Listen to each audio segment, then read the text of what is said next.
Ang aklat ni Mateo, chapter 8. Pakinggan ang salita ng Diyos na nagbibigay buhay. Pinagaling ni Jesus ang isang kitungin. Pagbaba ni Jesus mula sa bundok, sinundan siya ng napakaraming tao. Lumapit sa kanya ang isang taong may ketong. Lumuhod sa harapan niya at sinabi, "Panginoon, kung nais po ninyo, ako'y inyong mapapagaling at magagawang malinis." Hinawakan siya ni Jesus at sinabi, "Oo, nais ko. Maging malinis ka." Gumaling at luminis nga agad ang ketungin. Pagkatapos, sinabi sa kanya ni Jesus, "Huwag mong sasabihin ito kaninuman. Sa halip, pumunta ka at magpasuri sa pari. Pagkatapos, mag-alay ka ng handog na inuutos ni Moises bilang patunay sa mga tao na ikaw nga'y magaling at malinis na." Ang pagpapagaling sa katulong ng kapitang Romano. Pagpasok ni Jesus sa Capernaum, lumapit sa kanya ang isang opisyal ng hukbong Romano at nakiusap, "Ginoo, ang aking katulong ay naparalisado. Siya po'y nakaratay sa bahay at lubhang nahihirapan." Sinabi ni Jesus, "Pupuntahan ko siya at pagagalingin." Ngunit sumagot sa kanya ang opisyal, "Ginoo, hindi po ako karapat-dapat na puntahan pa ninyo sa aking bahay. Sabihin lamang po ninyo at gagaling na ang aking katulong. Ako'y nasa ilalim ng mga nakatataas na pinuno at may nasasakupan ding mga kawal.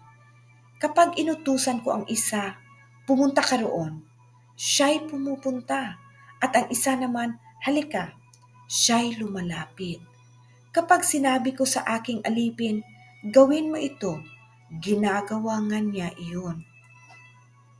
Namangha si Jesus nang marinig ito at sinabi niya sa mga taong sumusunod sa kanya, "Tandaan ninyo, hindi pa ako nakakita ng ganito kalaking pananampalataya sa buong Israel.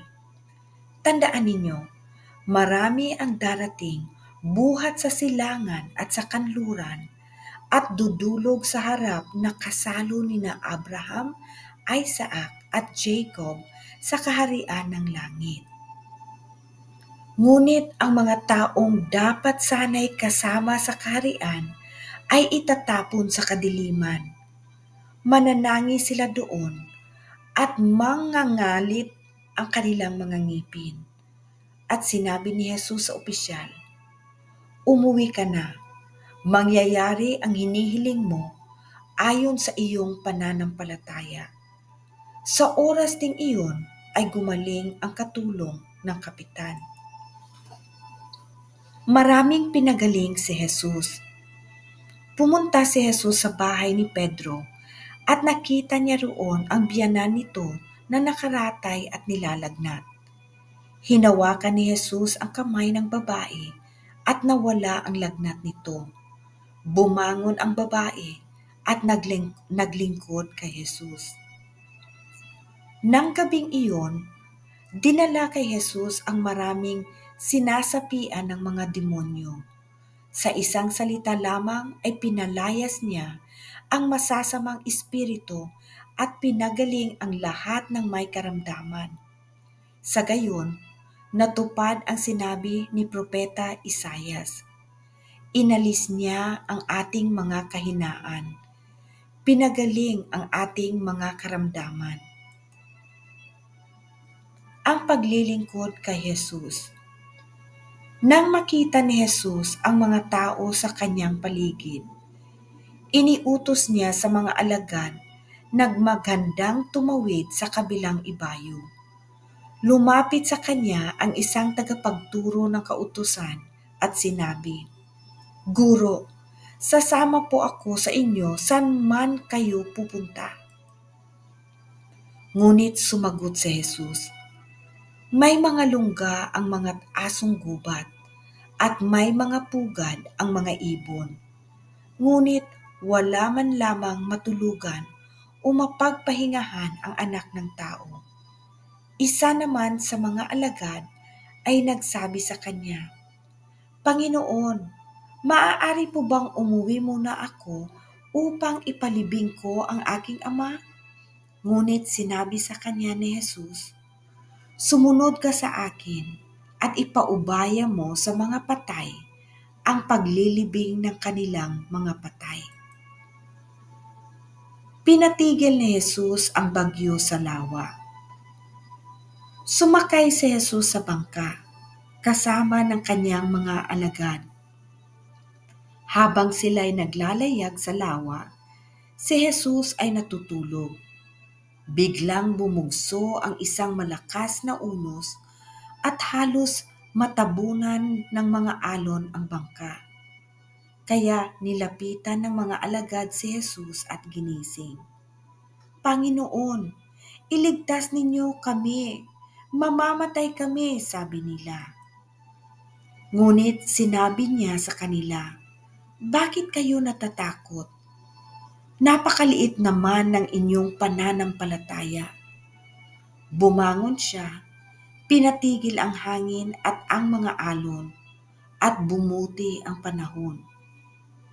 Namangha silang lahat at sinabi, Ano kayang uri ng tao ito? Maging ang hangin at ang mga lawa ay sumusunod sa kanya.